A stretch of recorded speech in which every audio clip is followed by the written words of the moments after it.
Sealed with a Loving Kiss by Renee. Many of us have all seen the old black and white photos, the yellowed handwritten letters, and heard about the sweet stories of love from our fellow Americans during the Second World War. It certainly must have been a time when romance flourished around those that have been coined the greatest generation. Although these romantic images, letters, and loving memories still remain vivid in our country's history, the war era was far from idealistic for some due to double standards and concerns for women's sexual deviancy. I've always been curious about the days of World War II, inasmuch as the romance that seemed to be abound. Was that really true? How did all that time away from one another truly affect men and women's relationships and roles? Let's take a closer look at this fascinating time in history to investigate love, romance, and sexuality, which played an integral part of World War II.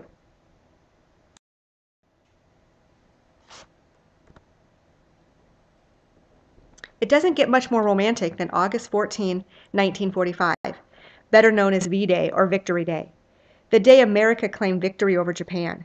This was the day that iconic photo was snapped of an American sailor kissing a woman in a white dress, now known to be a nurse, in complete revelry of good news. This photo is simply known as the kiss and still appears in our social consciousness and portrays a time of romance and the literal idea that love was in the air.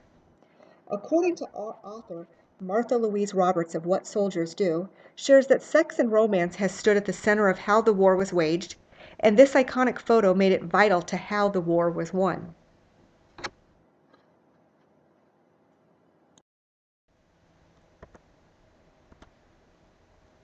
Love was certainly in the air. Thanks for the Memories shares that young men did not flock to the local recruitment office, rather they headed straight down the aisles, creating a marriage boom. There wasn't time for the traditional courtship that most families were accustomed to. Further, the provision in the Selective Service Act to exempt fathers from the draft as well as the upswing in the economy made marriage a desirable commitment for courting couples who had previously set that dream aside due to the sagging economy. In fact, this wartime romance caused a shortage in supply of wedding rings.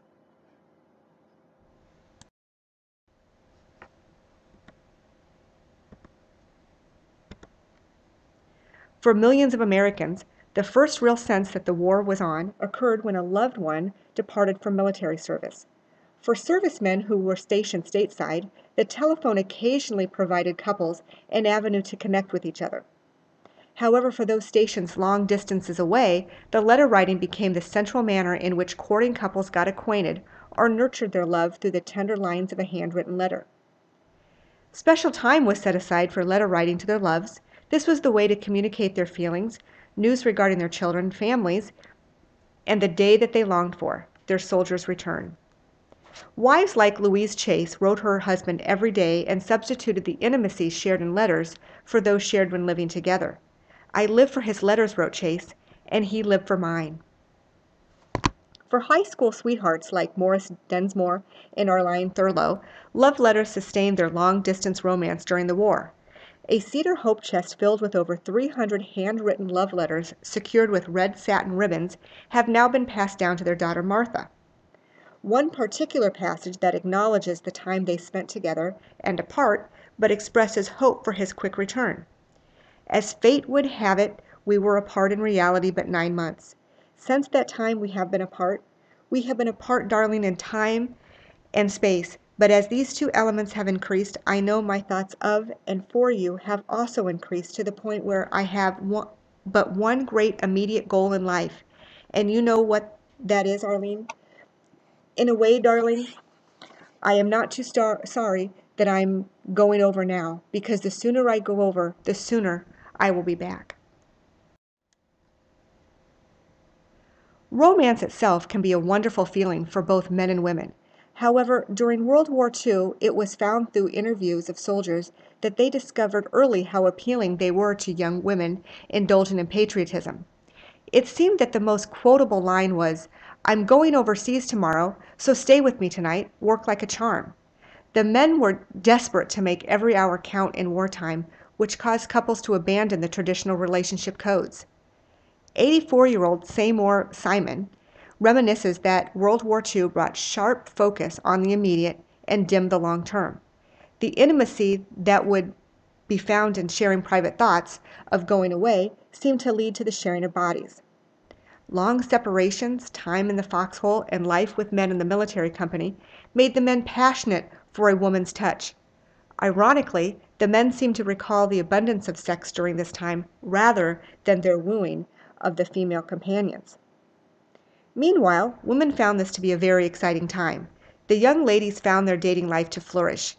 Mimi Saunders gushed that she had a date almost every night of the week, and there was a man who stole her heart and her virginity.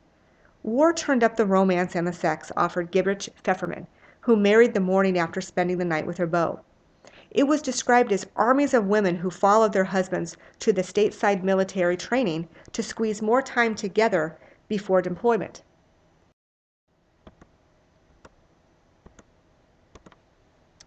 After the bonds of intimacy grew, the goodbyes were difficult. These farewells were well documented by Life magazine on Valentine's Day 1944. The same photographer who took the kiss documented in pictures again of sweethearts bidding farewell to one another, perhaps forever, at New York's Penn Station. While the male workforce was gone, it opened the door for women, as we've all seen by the Rosie the Riveter posters. It didn't stop there. Supporting America's troops was the main mission of the United Services Organization, or USO, in World War II. So much so that the USO recruited volunteers to support the troops at USO dances and at other sponsored activities. The USO carefully selected their junior hostesses, recruiting white middle-class women inherently sexually respectable and feminine. It was also assumed that these ladies were good girls. Women were encouraged to be patriotic and to support the ongoing war efforts. Megan Winchell explored the appeal of becoming a junior USO hostess due to the lack of appropriate civilian partners, combined with the romantic allure of the military uniform, made young unmarried women eager to serve as hostesses. These hostesses provided servicemen with feminine companionship and the comforts of home. They participated as dance partners, dinner dates, card partners, and ping pong teammates. They also provided a sympathetic ear for the lonely men. These ladies were promoted by the USO as safe sex objects, as the Journal of History of Sexuality explains. The USO taught these young ladies to be subordinate and to tolerate the fact that they were stand-ins rather than replacements for wives and the sweethearts back home. Keeping up the servicemen's morale was their primary focus.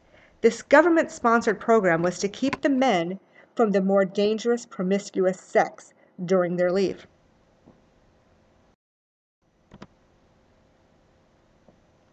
Despite the experience of romance during the wartime years, there was a flip side, which was anything but romantic for a great many.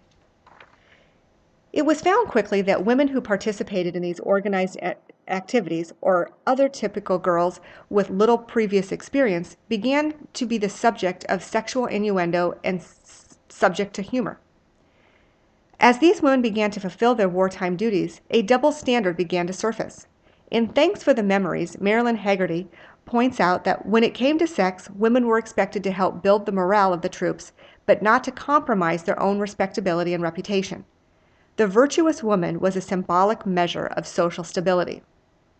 As women's roles expanded across the U.S., anxieties about women's sexuality increased. Haggerty summarizes the issue with a double message at the time. Wartime women were urged to provide sexualized support for the military in public and private entertainment. Yet, the same media portrayed women accused of prostitution and promiscuity as sexually deviant. So on the one hand, women were patriots, and on the other, darker side, women were considered prostitutes. It was a confusing time. In fact, the government coined a label to show the delicate balance between the two labels as a patriotute. Ironically, at that same time, a soldier's sexual behaviors were considered normal, regardless of their own promiscuity. Why was it okay for men to have sexual encounters without any shame, yet women became the deviant? Thanks for the Memories indicates forgiveness for the men because of the possibility of death or injury on the battlefield. It seemed to break down social taboos, disrupt relationships, and propel young men to focus less on the long term and more on the moment. Jane Mirsky Leader goes on to establish further in Thanks for the Memories, anyone who thought that millions of men were likely to take a vow of abstinence for the duration of the war was sadly deluded. For soldiers, sex was here to stay. However, in contrast, sexualized women became the enemy within. World War II veteran Harry Willis summed it up with a statement, "It was a matter of getting my fun when I could get it, because who knew if I was going to be alive the next day?" Women tried to ignore the idea that fidelity was compatible with the concept of war service. The women typically didn't discuss the topic because it was easier to deny it. However, the stories would permeate back amongst the returning GIs whose tales seemed to circulate through the small towns especially. A GI photo published in Life created quite a stir among the women on the home front. It became one of the most widely circulated photos at the time. In fact, the Des Moines Register sent a reporter out to interview 17 local women to research their reactions to the photo article of the GI kissing a Frenchwoman. This article actually caused Life to run a sequel called Some Iowa Girls Didn't Like That Kissing in Paris. One of the interviewees stated, "I want him to save his kisses for me." Photos and stories like these only increase the anxiety of thousands of miles between the couples. However, simply worrying about the kissing was just the tip of the iceberg.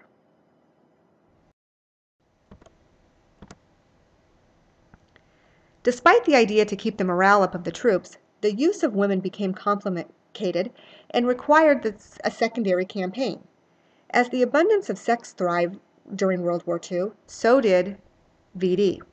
Venereal disease reached an enormous proportion during this time.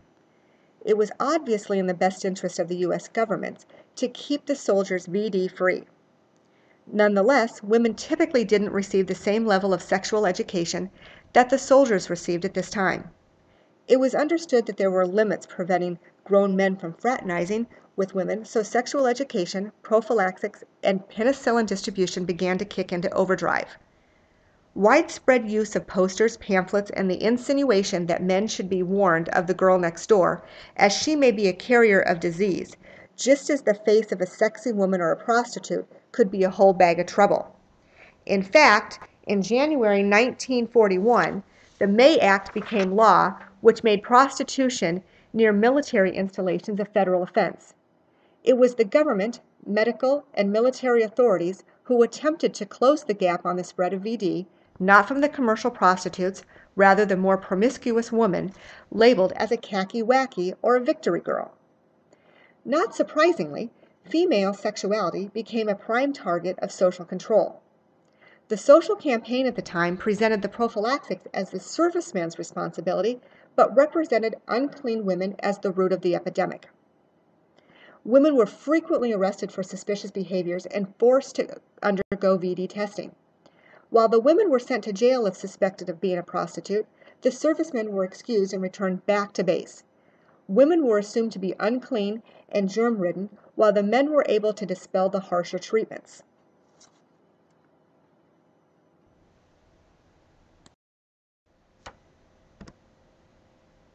So now we know that sexual double standard was well entrenched in World War II. Yet, we will find in a review of women's history the manifestation that occurred in the female sexuality during these war years began to significantly shape the female sexuality that we know today. In retrospect of World War II, we know romance existed and it was wonderful in its place. Folks reminisce about the love letters tied in red ribbons, now tucked away in cedar chests, or with the memories of courtship, marriage, and tearful goodbyes, and even the exuberant hellos. Yet we know the idealistic American Pie recollection of our past is far from accurate. Perhaps what we have learned from our greatest generation is that the 4 war years revolutionized relationships between the sexes in wonderful and albeit complex ways that began to pave a transformation in women's sexuality.